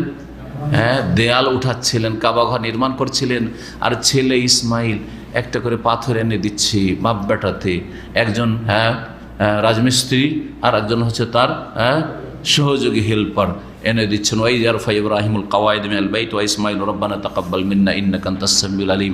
আর বাপ বেটা দুজনে এই দোয়া করছেন যে আল্লাহ তুমি কবুল করে নাও। কীভাবে আল্লাহ কবুল করেছেন? আল্লাহ কবুল করলে মানুষ কেউ ঠেকাতে পারে না, এক মুহূর্তের জন্য ইবাদত বন্ধ নেই। যদি তওয়াফটা ফরজ সালাতের সময় বন্ধ হয় তো ফরজ সালাত, ওর চাইতে গুরুত্বপূর্ণ কাজ চলছে, ফরজ সালাত চলতে আছে। ফরজ সালাতের সালাম ফিরতে কীভাবে দৌড় দিয়ে মানুষ যাচ্ছে আর তওয়াফ শুরু করে দিচ্ছে, আর হাজার আসাদের চুমা দেওয়া শুরু করছে, দেখেছেন না দৃশ্য না? তাহলে কোনো সময় ইবাদত বন্দেগী বন্ধ নেই। দুনিয়ার সব জায়গায় কখনো না কখনো ইবাদত বন্দেগী বন্ধ হয়, যদিও ধারাবাহিকভাবে সারা পৃথিবীতে চলতে আছে। কিন্তু আমাদের সালাতের সময় শেষ হইলো, রিয়াজে শুরু হইলো, রিয়াজ শেষ হলো, তারপর কাসিম তায়েফ ওইগুলোতে শুরু হলো, ওই শেষ হলো, আবার মক্কায় যুদ্ধ শুরু হলো, চলতে আছে সারা পৃথিবীতে। কিন্তু কাবা ঘর এমন একটি ঘর, সবসময় সেখানে ইবাদত চলতে আছে। অমান দাখালাহু কানা আমেনা, আর সেখানে কিন্তু প্রবেশ করে নিরাপদ হবে। ওয়ালিল্লাহি আলান নাস হিজ্জুল বাইতি মান ইসতাতা ইলাইহি সাবিলা, হজ ফরজের আল্লাহ রাব্বুল বিধান এখানে বর্ণনা করছেন। আচ্ছা, এই ঘর সম্পর্কে সহিহ বুখারী মুসলিমে যে হাদিস রয়েছে সেটা শোনাই।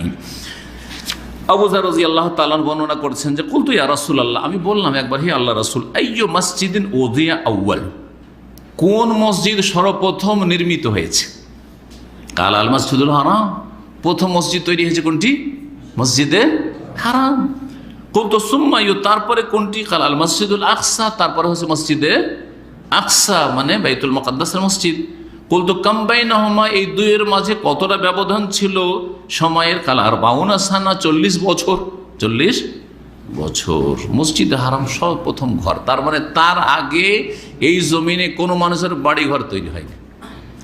এই জন্য সর্বপ্রথম কাবা ইব্রাহিম আলাইহিস সালাম তৈরি করেননি। কে তৈরি করেছেন? ফেরেশতা, মালায়েকা তৈরি করেছেন। মালায়েকা, তখন কোনো বাড়ি ঘর পৃথিবীতে আল্লাহর জমিনে ছিল না। জি, তারপরে তখন অন্য ঘর বাড়ি তৈরি হয়েছে, সে মসজিদই হোক, আল্লাহর ঘর, অন্য মসজিদ, অথবা আর কিছু হোক না কেন। দুটোর মাঝে যে 40 বছর বলা হয়েছে, আল্লাহ আলাম কোন পিরিয়ডটাকে বলা হয়েছে। তবে এই ক্ষেত্রে আল্লামা আলবানী রাহিমাহুল্লাহ বলছেন, আর অনেক গবেষক ওলামারা বলেছেন, এটা নতুন কথা আজকে শুনুন, সেটা হচ্ছে যে প্রসিদ্ধ আমাদের কাছে যে কাবা ঘর বাইতুল্লাহ কে তৈরি করেছেন? ইব্রাহিম আলাইহিস সালাম তৈরি করেছেন, কিন্তু তাকেও কিন্তু ভিতটা দেখিয়ে দেওয়া হয়েছে। তার মানে তার আগে থেকে ওখানে কোনো নির্মাণ ছিল, ঘর ছিল, যে এই নকশায় তুমি এখানেই তৈরি করো। তারপরে বাইতুল মুকাদ্দাস বা মসজিদ আকসা কে তৈরি করেছেন বলছেন এই ক্ষেত্রে ওয়াকাদ তাকাল্লামনা আলা হাযা, আল আলবানী বলছেন এই ক্ষেত্রে আমি আলোচনা করেছি। ওয়া আন্নাল মসজিদ আল আকসা আসসাসাহু ইসরাঈল ওয়া হুয়া ইয়াকুব আলাইহিস সালাম, মসজিদে আকসা নির্মাণ করেছেন ইসরাঈল, যার প্রসিদ্ধ নাম হচ্ছে নবী ইয়াকুব আলাইহিস সালাম। ইয়াকুব কে ছিলেন? ইয়াকুব বিন ইসহাক বিন ইব্রাহিম। তারপরে ইব্রাহিম আলাইহিস সালামের ছেলের ঘরের নাতি, মানে পোতা। যারা পোতা বোঝেন পোতা, যারা বুঝেন ওদের জন্য ছেলের ঘরের নাতি। বুঝছেন, সব বাংলায় আমাকে শিখতে হয়। জি, ইয়াকুব আলাইহিস সালাম। তো ইয়াকুব আলাইহিস সালাম আর ইব্রাহিম আলাইহিস সালাম এই দুটো ব্যবধান যদি দেখেন তো হইতে পারে 40 বছর। এই ক্ষেত্রে সম্ভাবনা এই ক্ষেত্রে আছে, কারণ দাদা তৈরি করছেন কি মসজিদ হারাম, আর তার নাতি বা পোতা তৈরি করছেন মসজিদ আকসা। এই দুটোর মাঝখানে 40 বছর ব্যবধান হলে হতে পারে, অথবা তার আগে কখনো তৈরি হয়েছে, সেই ইতিহাস হইতে পারে, আল্লাহু আলাম। এই ছিল হাদিস। সহিহ বুখারী মুসলিম আরো হাদিস রয়েছে, ইন্না হাযাল বালাদ হারামাহুল্লাহ, এই শহরকে, মক্কা নগরীকে আল্লাহ সম্মানিত করেছেন, হারাম করেছেন। বেশ কিছু জিনিস হারাম রয়েছে যা অন্য জায়গায় হারাম নয়। কখন থেকে? যখন থেকে আল্লাহ আসমান জমিন সৃষ্টি করেছেন, সম্মানও দিয়েছেন, আর বেশ কিছু বিষয়কে কি করেছেন? হারাম করেছেন। ফাওয়া হারাম বিহুরমাতিল্লাহি ইলা ইয়াউমিল কিয়ামা, কিয়ামত পর্যন্ত এখানকার সম্মান বহাল থাকবে এবং সেটা হারাম থাকবে। এখানে বেশ কিছু বিষয় হারাম থাকবে, যেমন গাছ কাটা হারাম, শিকার করা হারাম। কত কবুতর এখানে পেলে ছাড়বেন, ডেলি পায়রা কবুতর খাবেন এখানে পেলে, কিন্তু মক্কায় ধরতে পারছেন না, এত ঝাঁকে ঝাঁক কবুতর দেখছেন। তারপর আর হারিয়ে যাওয়া বস্তু এখানে উঠিয়ে নিচ্ছেন, 1 বছর পর্যন্ত ঘোষণা করলেন দামি হইলে, আর তারপরে খেয়েও নিতে পারেন, ব্যবহার করতে পারেন, দান করে দিতে পারেন। কিন্তু মক্কায় ওঠানো চলবে না। সেই একমাত্র উঠাবে যে সারা জীবন ধরে কি করবে? ঘোষণা করবে যে ভাই কারো যে তুই হারিয়ে থাকে মক্কায়, তাহলে যে আছে সারা জীবন ধরে। তো কে এই কাজ করতে পারবে? এই জন্য উঠাবেন না। কে উঠাবে?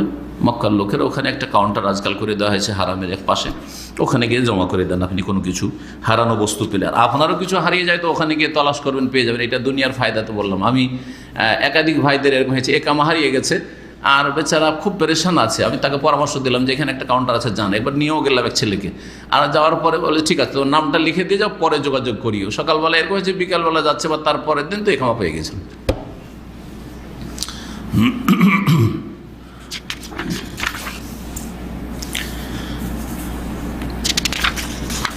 তারপরে আল্লামা আলবানী রাহিমাহুল্লাহ যে ইব্রাহিম আলাইহিস সালাম কীভাবে কাবা তৈরি করলেন ছেলেকে নিয়ে, আর তারপরে তার আগে ছেলেকে আর ওই তার মাকে, স্ত্রী হাজারকে কীভাবে রেখে গেলেন, আর এসব বিস্তারিত ঘটনা যা সহিহ বুখারী মুসলিমে রয়েছে তা এখানে বর্ণনা করেছেন। আর বাকি যে বিষয়গুলি এখানে বর্ণনা করা হয়েছে সেগুলি আলহামদুলিল্লাহ আমরা মোটামুটি আলোচনা করে ফেলেছি। সুতরাং এখানে আজকের আলোচনা শেষ করছি। একটা হাদিস বলে দিই, এর আগে বললাম না যে ইব্রাহিম আলাইহিস সালামের বুনিয়াদে দরজা কয়টি ছিল? 2টি। দরজা কোথায় ছিল? সরজমিনে ছিল, উঁচাই ছিল না। এই মর্মে হাদিস কিন্তু সহিহ বুখারী মুসলিম আছে। অনেক সময় সিরাতুন নবী পড়লে আমরা দ্বিধাদ্বন্দ্বে থাকি যে সহিহ না জয়ীফ, তাই না? যদি আমরা সহিহটা আলোচনার চেষ্টা করছি যথাসাধ্য নিজের জ্ঞান মোতাবেক, আর মানুষের ভুল হইতে পারে, জয়ীফ কখনো চলে আসতে পারে, আল্লাহ না করে। তো এখানে বুখারী মুসলিম হাদিস আয়েশা রাদিয়াল্লাহু তাআলা আনহা বর্ণনা করছেন যে রাসূলুল্লাহ একবার বললেন আয়েশাকে, আলাম তারাই, তুমি কি দেখনি বা জানো না, আন্না কওমাকে কাসরাত বিহিমিন নাফাকা, তোমার জাতি মানে কুরাইশ বংশ, তাদের খরচা কাবা নির্মাণের জন্য কমে গেল, মানে পয়সা কমে গেল। সুতরাং তারা কি করলো? কাবাকে করলো ছোট করে 6-7 হাত জায়গা ছেড়ে দিল। ওয়ালাউলা হিদসানো কওমেকে, তোমার এই বংশের মানে কোরাইশদের যদি নতুন নতুন ইসলামে আসা না হইতো, মানে এরা নিউ মুসলিম না হইতো, নিউ মুসলিম ওই রকম মজবুত না, কাবা ভেঙে দিলে তখন বলে আরে মোহাম্মদ তো আমাদের ধর্মকর্ম শেষ করলো 360টা মূর্তি ভাঙলো, আরে কাবাকেও ভেঙে দিল, এই ধর্ম মানা যাবে না, করতে পারে না, রিয়াকশন হইতে পারে। এই ভয় ছিল।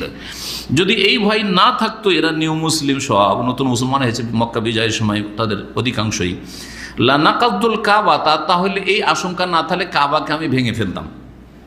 ওয়াজালতুল্লাহা বাবান শারকিয়ান ও বাবান গারবিয়ান, আর ওর 2টো দরজা করতাম, একটা শারকি পূর্ব দিকে, একটা পশ্চিম দিকে। পূর্ব দিকেরটা আছে, পশ্চিম দিকেরটা নাই, আমি 2টো দরজা করতাম।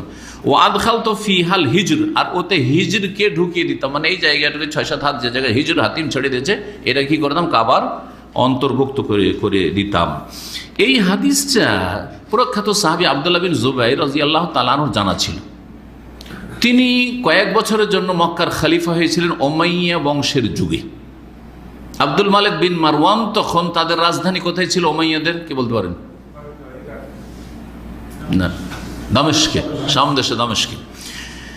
আব্দুল্লাহ বিন জুবাইর রাদিয়াল্লাহু তাআলা আনহু তিনি খলিফা বরহাক ছিলেন এবং উমাইয়াদের যেসব রাজারা ছিল তাদের চাইতে অনেক নেক ছিলেন। তিনি সম্মানিত সাহাবী ছিলেন। আর পক্ষান্তরে আব্দুল মালিক বিন মারওয়ান সে সাহাবী না, মারওয়ানের ছেলে। মারওয়ান ছোট সাহাবী, নবী সাল্লাল্লাহু আলাইহি ওয়াসাল্লামের বড় সাহাবীও না। তো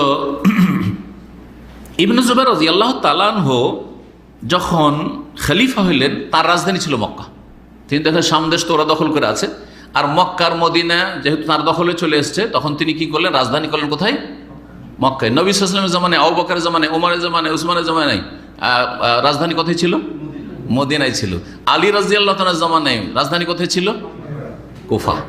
কুফায় তিনি চলে গেলেন। দেখলেন যে আমার অনুসারী ভক্ত সহযোগীরা সেখানে বেশি রয়েছে, তো উনি এই ইজতিহাদটা করেছিলেন যে ওখানে চলে গিয়েছিলেন। তো এই ছিল ইতিহাস। ইবনে জুবাইর রাদিয়াল্লাহু তাআলা আনহু রাসূলুল্লাহ সাল্লাল্লাহু আলাইহি ওয়াসাল্লাম যে ইঙ্গিতটা করেছেন ওই কথা মনে ছিল। তিনি কল্পনা জল্পনা করলেন আর এই কাজের সিদ্ধান্ত নিয়ে ফেললেন। আর তারপরে কাবাকে ভেঙে দিয়ে, যেটা কুরাইশরা তৈরি করেছিল সেটা ভেঙে দিয়ে যে আকাঙ্ক্ষা করেছে রাসূলুল্লাহ সাল্লাল্লাহু আলাইহি ওয়াসাল্লাম, সে আকাঙ্ক্ষা ছিল যে ইব্রাহিম আলাইহিস সালামের বুনিয়াদের উপর কাবা তৈরি হোক। ওইভাবে তিনি কাবাকে তৈরি করে দিলেন। লাহা বাবানে মুলতাসিকানি, দুটো দরজা তৈরি করলেন মাটির সাথে মেলানো, মানে সরজমিনে। হ্যাঁ, পূর্ব দিকে পশ্চিম দিকে, এই দিক থেকে লোকেরা ঢুকতো, ওই দিক থেকে বেরোতো। কিন্তু হাজ্জাজ বিন ইউসুফ জালেম যে বাসরার গভর্নর ছিল আব্দুল মালিক বিন মারওয়ানের পক্ষ থেকে বা উমাইয়া গোত্রের যে রাজার পক্ষ থেকে, বড়ই জালেম খনি ছিল, সে আক্রমণ করলো মক্কার ওপর খলিফা নির্দেশে। আর সে খুব দুর্দান্ত ব্যক্তি ছিল, নিষ্ঠুর ব্যক্তি ছিল, পাপিষ্ট। সে এসে করলো কি, এমনভাবে আক্রমণ করলো যে সেখানে আব্দুল্লাহ বিন জুবাইর রাদিয়াল্লাহু তাআলা আনহু শহীদ হয়ে গেলেন আর পরাজিত হলেন। আর সেখান থেকে এই খেলাফত শেষ হয়ে গেল আব্দুল্লাহ বিন জুবাইর রাদিয়াল্লাহু তাআলা আনহুর। আব্দুল্লাহ বিন জুবাইর কে জানেন? আব্দুল্লাহ বিন জুবাইর বিন আওয়াম, আশরা মুবাশশারা যে জুবাইর বিন আওয়াম তার ছেলে। আর তার মায়ের নাম আসমা বিনতে আবি বকর, আবু বকর মেয়ে বা বড় মেয়ে আসমা রাদিয়াল্লাহু তাআলা আনহা, যিনি নবী সাল্লাল্লাহু আলাইহি ওয়াসাল্লাম আর আবু বকর যখন কোথায় ছিলেন, সৌর পাহাড়ের গুহায়, তখন সেখানে খাবার নিয়ে যেতেন। জি, ওই তার ছেলে। কত সম্ভ্রান্ত সাহাবী ছিলেন। তো সেই সময় ধারণা করলো যে এটা খেয়াল খুশি করেছে বা জেনেছিল। আরেকটি মধ্যে তারা জেনেছিল যে নবী সাল্লাল্লাহু আলাইহি ওয়াসাল্লাম এই আকাঙ্ক্ষা করেছেন, কিন্তু জিদ যে আমাদের যেহেতু শত্রু সে, আর তাকে দমন করেছি, সে যেভাবে তৈরি করেছে ওইভাবে রাখবো না, আগে যেটা ছিল ওইভাবে রাখবো। হ্যাঁ, যদিও নবী সাল্লাল্লাহু আলাইহি ওয়াসাল্লাম আকাঙ্ক্ষা কোনটার করেছিলেন যে ইব্রাহিম আলাইহিস সালামের বুনিয়াদের উপর যদি আমি করতে পারতাম তো খুব ভালো হতো, কিন্তু করতে পারলাম না। কিসের জন্য? যে সব এরা সব নিউ মুসলিম কি যে হয়, উল্টা রিয়াকশন না হয়। তো আবার হাজ্জাজ বিন ইউসুফ জালিম আব্দুল মালিক বিন মারওয়ানের নির্দেশে কুরাইশদের মতো কাবা করে দিলেন। এরকম হয়ে গেল। ইমাম মালিক রহমতুল্লাহ আলাইহির যুগে তখন আব্বাসী খলিফা আসলেন। আব্বাসী খলিফার আবার উমাইয়াদের চরম শত্রু। তখন তারা অনুমতি চাইলো বা ইচ্ছা করলো যে কি করি, ইবনে জুবাইরের যুগে যেমন ছিল আসল কাবা, ইব্রাহিম আলাইহিস সালামের বুনিয়াদের ওইরকম কাবা তৈরি করি। ইমাম মালিক রহমতুল্লাহ আলাইহি তখন সবচেয়ে বড় ইমাম সেই যুগের, মদিনার ইমাম, ইমাম দারিল হিজরা। তার কাছে ফতোয়া জিজ্ঞেস করা হলো, মাসলা জিজ্ঞেস করা হলো যে আমরা এটা করতে চাইছি। তিনি বললেন যে না, এটা করা চলবে না, করিয়েন না। কারণ এইটা করলে বারবার ভাঙাভাঙি, যে রাজা আসবে ভাঙাভাঙি শুরু করবে। একবার ভেঙে তৈরি করা হয়েছিল আব্দুল্লাহ বিন জুবাইরের যুগে, সেটা ভালো ছিল, কারণ ওটার আকাঙ্ক্ষা ছিল রাসূলুল্লাহ সাল্লাল্লাহু আলাইহি ওয়াসাল্লামের, হয়েছিল। কিন্তু সেটাকে আবার কি আসলো, ইবনে মারওয়ান আসলো, আব্দুল্লাহ বিন মারওয়ান, হাজ্জাজ বিন ইউসুফ, এরা আবার ভেঙে দিল। আবার এখন আসবেন আপনারা দিয়ে তৈরি করবেন, ভালো নিয়তি আপনাদের যে ইব্রাহিম বুনিয়াদের উপর ফিরিয়ে নিয়ে যায়। কিন্তু আবার কোন রাজা আসবে আপনাদের সাথে তাদের বিদ্বেষ থাকবে যে না ওইরকম রাখবো না, ওইরকম করবো। দিয়ে আল্লাহর ঘর কাবা নিয়ে কি শুরু হয়ে যাবে, খেল তামাশা শুরু হয়ে যাবে। এইরকম ভাঙা গড়া যদি চলতে থাকে, তাহলে কাবার যে একটা মুসলিম উম্মার অন্তরে প্রভাব রয়েছে, শ্রদ্ধা সম্মান রয়েছে, আল্লাহর ভয় ভীতি রয়েছে এই ঘর সম্পর্কে, সেটা হারিয়ে যাবে বা হ্রাস পেয়ে যাবে। নিষেধ করে দিলেন। সুতরাং ফাহিয়া এলাল আন কাজালেক, এইরকমই থেকে গেল যে এরকম অবস্থায় কাবাকে দেখছেন এটাই আল্লাহর ফয়সালা ছিল। হাযা ওয়া সাল্লাল্লাহু আলা মুহাম্মদ ওয়া আলা আলিহি ওয়া সাহবিহি আজমাইন।